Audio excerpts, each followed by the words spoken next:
The following video is not made for kids. Viewer discretion is advised. Hello, this is the TFNG coming to you with part 2 of my review of the Transformers HasLab Victory Saber set. And we're going to take a brief look at Wings, Star Saber, and Victory Leo's individual robot modes for part 2 of the review. But we're also going to take a brief look at the accessory pieces and the Micromasters. So here are the accessory pieces inside their tray. Some of them I removed, such as Victory Leo's 2 bat cannons and Star Saber's shield and the blade for his sword. I didn't take out the blast effects because there's nothing really too special for them. They're just green versions of the blast effects that were originally sold with Siege Jetfire back in 2019. I'm not going to take the display stand out either. I apologize for those of you looking forward to seeing me do it, but I've seen other reviews where the display stand either cracked or had stress marks because it's made entirely out of clear blue plastic. So yeah, I'm not really going to display the flight stand and on here. So that's just the accessory pieces that I'm going to keep in the box until further notice. Before we get to Star Saber and Victory Leo, here are the 2 Micromasters, and I'm going to refer to them by their Hasbro names. So we have Red Hot and Stakeout. They are straight-up repaints of the Siege versions of them that were released in a 2-pack at mass retail back in 2019. And as far as I'm aware of off the top of my head, Red Hot and Stakeout are the only Micromasters that have 2 versions of them that have been released. The original Siege versions of these 2 guys had paint jobs that matched up their original Transformers Generation 1 action figures, and I believe the paint jobs here on the HasLab versions of Stakeout and Red Hot, it matches up the paint jobs that the animation models for them, which I believe appeared briefly in the commercials for the commercials advertising the Micromaster Patrol squads. The Micromaster squads was the names of the teams of 4 Micromasters that were partnered up with each other. So because we already got Stakeout and Red Hot in the Siege line in G1 action figure accurate colors, these HasLab figures are the general attitude I've seen from Transformers fans and collectors is that Red Hot and Stakeout are kind of a bit of an afterthought. It would have been nice if brand new Micromasters would have been released with Victory Saber instead of just recoloring of 2 Micromasters that were already released in the Siege line back in 2019.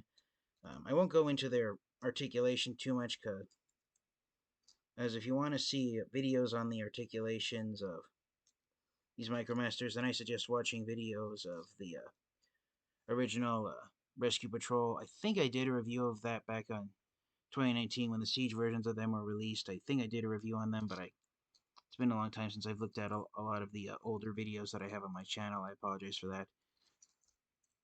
But if you have the Siege versions of these figures, then the transformations, the articulation, everything about Stakeout and Red Hot should be similar, and there shouldn't be anything too new or unsurprising for both these figures. Red Hot, for instance, is actually a retool of one of the, I believe, Military Patrol Micromasters.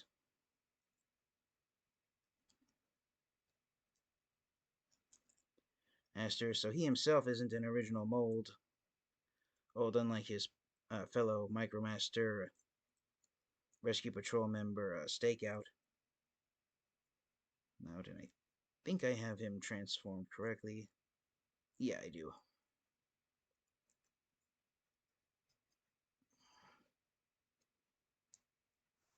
So here are Red Hot and Stakeout transformed into their vehicle modes. Stakeout is a police car, and Red Hot is a fire truck. And I could be wrong, but I think these paint jobs, in addition to being more cartoon accurate than G1 action figure accurate, I think Stakeout's paint job here, the Siege version of Stakeout, it had a paint job that was based more off of a Japanese police car, and this one is based more off of an American police car, although I could have that reversed. The Siege one could be an American police car, and the HasLab version can be the Japanese police car. Alright, as far as gimmicks in vehicle mode for the Micromasters. The only one really is Red Hot because his ladder is a detachable accessory piece that attaches via 5mm peg and port system. The ladder can spin 360 degrees, clockwise and counterclockwise. You can extend the ladder out, and it also doubles as a cannon with its blast effect compatible. But yeah, that's pretty much all there is to say about Stakeout and Red Hot. If you have the Siege versions, then these figures might not be too exciting, but if you don't have the Siege versions, then these are pretty fun Micromasters. But there's no overlooking the fact that if you do have the Siege versions, these are not new characters. You could technically, if you want, you could address the Siege versions by the Hasbro names and refer to these guys by the Takara Tomy names and treat them as separate characters, but it's basically the same characters regardless. So enough with the Micromaster. Let's look at the individual robot modes of Victory Leo and Star Saber. So I have Victory Leo holding the giant cannon for Victory Saber here, just because as he can hold it. If you want, you can plug it onto the back, but you do have to move some stuff around. So here's the giant cannon, and that's designed for Victory Saber. It's pretty lengthy, and you have the option also of flipping. For the cannon itself, there's a 5mm peg here, so you can have Victory Saber holding it with both hands, and you also have this flip down handle gimmick, so you can plug it onto Star Saber or Victory Saber's arms. I don't think you can do it with Victory Leo. But yeah, pretty cool cannon there. You can put the blast effects on the front, and I personally think it would have been nice to have a spring-loaded missile if Hasbro and Takara had brought that back. And then, of course, you also have a flip-down handle back here.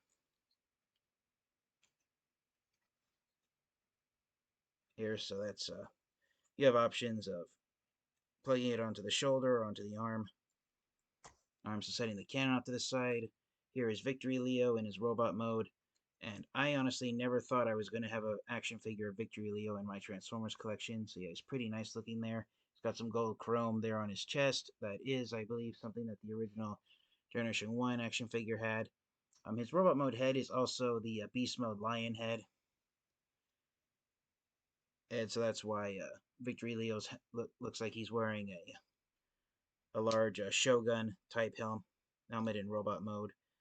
As far as articulation goes, the arms have the potential to spin 360 degrees at the shoulder, but they're hindered by the wings on Victory Leo's backpack. The arms can go out inward and outward that far. Swivel joint in the bicep, hinged elbow, wrist swivels, though out of the box they are super tight, so I'm not even going to try them.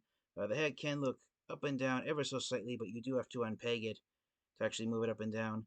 And while it has the potential to spin 360 degrees, ease left and right, the mane of the lion's head gets in the way of the elevated shoulder pieces on Victory Leo, so the head articulation is kind of rendered useless. Um, I'm just noticing out of the box he's mistransformed, so let me flip that up. So there he is, transformed correctly. He doesn't have a waist swivel, unfortunately, due to his gimmick of splitting his body in half in order to combine with Star Saber to form Victory Saber. So that's a little discouraging, but if it means he means Victory loses a waist swivel in order for the Victory Saber combiner gimmick to be achieved, I can forgive Hasbro and Takara Tomy for having to sacrifice a waist swivel for Victory Leo. Um, universal ratchet jointed hips. So the legs have the potential to move forward and backward up to 180 degrees. The legs have the potential to go out to the side this far before, or this Gatling gun that Victory Leo has on his thighs hits his pelvis. But as you just saw, if you try and pull it from the bottom half of the leg, that transformation joint will activate, so that's a little discouraging there. Swivel joints in the hips.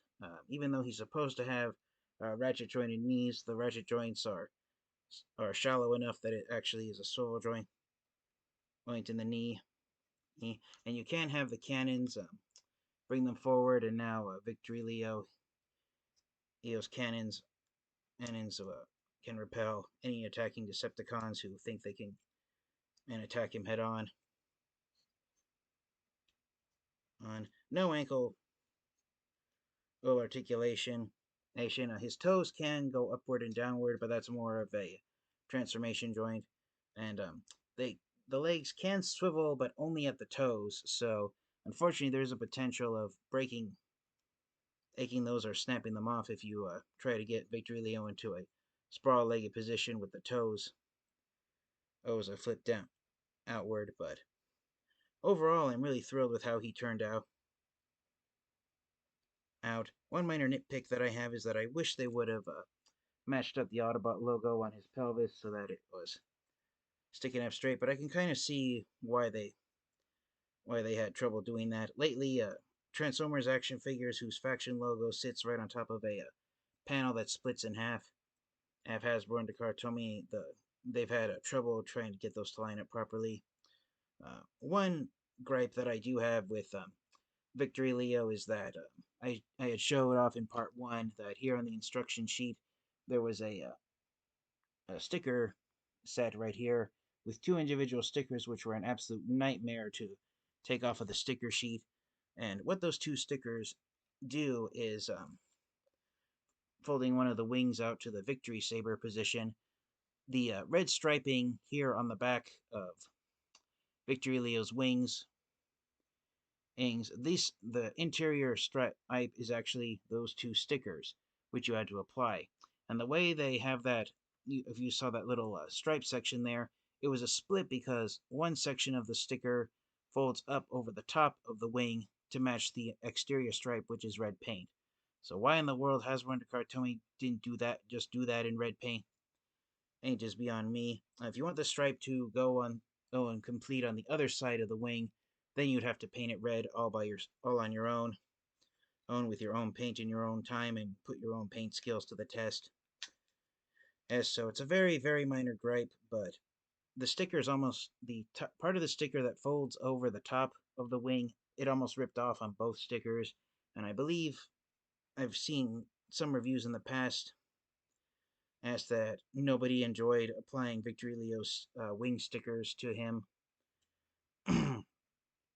But again, it's just but then that's just my own personal gripe. I put that, but overall, again, I'm just really thrilled to finally have an action figure of Victory Leo in my Transformers collection.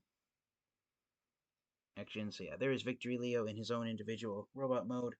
And onto the larger of the 2 figures. Here is HasLab Star Saber. And I am just breathtaking. I have been wanting an action figure of Star Saber for years, ever since I found out who he was as a Transformers character. I almost several years ago contemplated getting the Masterpiece version of him off of Amazon when it was available for purchase, but it was too expensive for my budget at the time. So I passed, but the wait was worth it to finally get the HasLab version of Victory Saber here. Be careful with the cannons that Star Saber has on the top of his shoulders, as well as his antenna. These are solid plastic bits, so if you're too rough with them, they could snap off at a moment's notice. So it is a little discouraging that Star Saber has fragile parts that you have to be careful with. If I'm always cautious with my Transformers action figures, but yeah, just be aware of that. And then, of course, just like his Generation 1 action figure, Star Saber has the gimmick where his head and the front of his chest, on the upper half of his torso, that actually pulls out and comes apart and forms Autobot Saber, which is Star Saber's true robot mode. This whole entire robot mode here is actually a suit of armor that he wears to make himself larger. larger. I said in part, as I said in part one, that was the main gimmick Takara Tomy focused with designing the Autobot commanders, is that they keep adding larger and larger suits of armor to make themselves bigger and more and stronger enough to fight off the Decepticons. But yeah, I'm really thrilled with how Star Saber came out. I don't know if I'm deviating too off topic saying this, but ever since I first saw a photograph of the original Generation 1 Star Saber action figure, it almost looked like a Gundam to me. The Gundam franchise was getting very popular in both the United States and Japan when Transformers Victory was released in 1989. But one thing I've always loved about Star Saber is that his paint job is predominantly red, white, and blue. A friend of mine, shout out to Ninja Bill, Ill Reviews, he told me that apparently in Japan, and it's a common belief that spirits that he didn't give me too much details on it, but the gist is that in Japan, when people see spirits that are dressed in red, white, and blue colors appear, then it brings peace and prosperity. So that's why a lot of the Japanese exclusive Transformers characters, such as Star Saber, a lot of the Autobots Takara Tomy painted gave red, white, and blue paint jobs because they represent colors of peace and prosperity. I personally enjoy it a lot because here in the United States, it's the colors red, white, and blue represent the American flag, and the United States is a desire to be free, a free and independent nation. So, for completely different reasons, red, white, and blue are seen as heroic colors in both the United States and Japan. So I find that very enjoyable. That for completely different reasons, red, white, and blue are respected and acted and peaceful colors, always between both countries.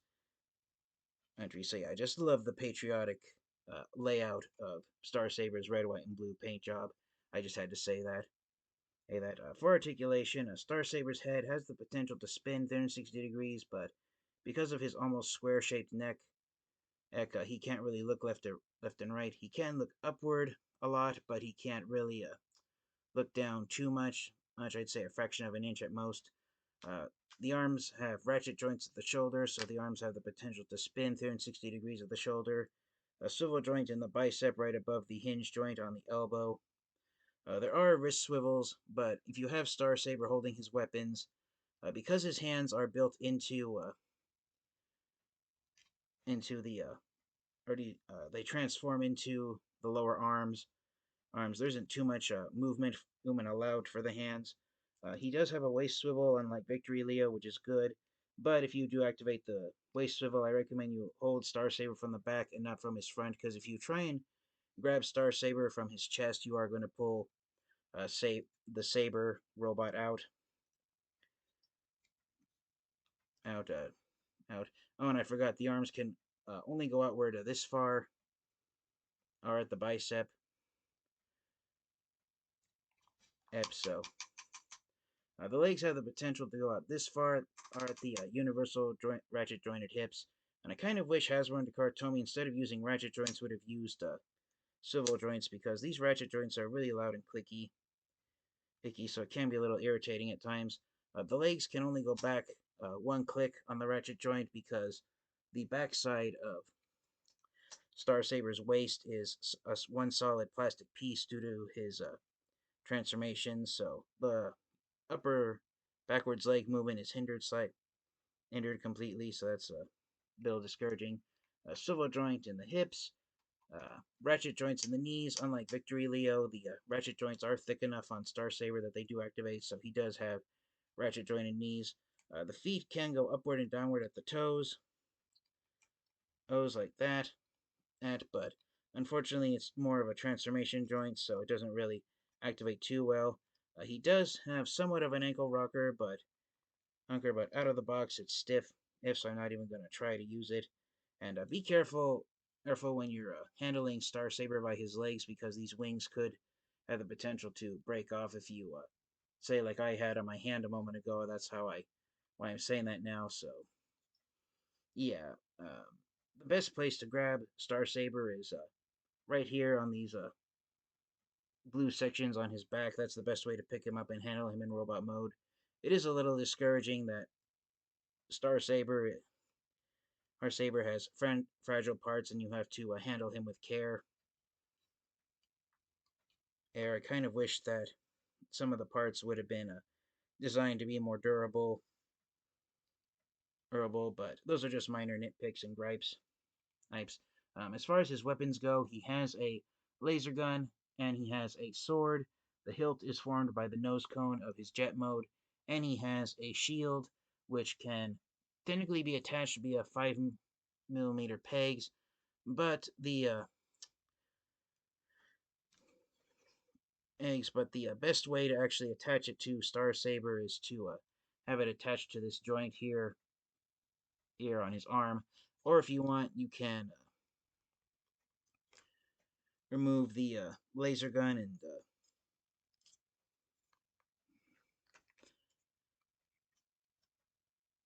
detaching the shield from his arm, which is a lot more of a pain than it should be. There is a 5mm handle right here, and one thing that I didn't go over with Victory Leo because he technically doesn't have it, uh, similar to Siege Jetfire, uh, Star Saber has fingers that can open and close. Unfortunately, all four fingers are like this, where they all move together. So pretty much that's the only articulation he has. So this is what it looks like when his hand is opened up. But when you put the fingers back in to his fist, a 5mm port comes out from the palm of his hand, and he can hold 5mm port and peg compatible weapons.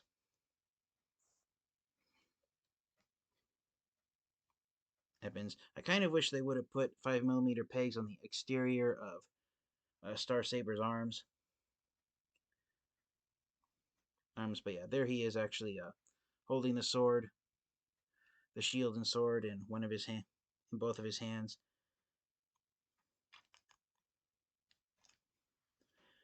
And so, setting that off to the side, let me get since Star Saber's holding those weapons, let me give the laser gun to Victory Leo.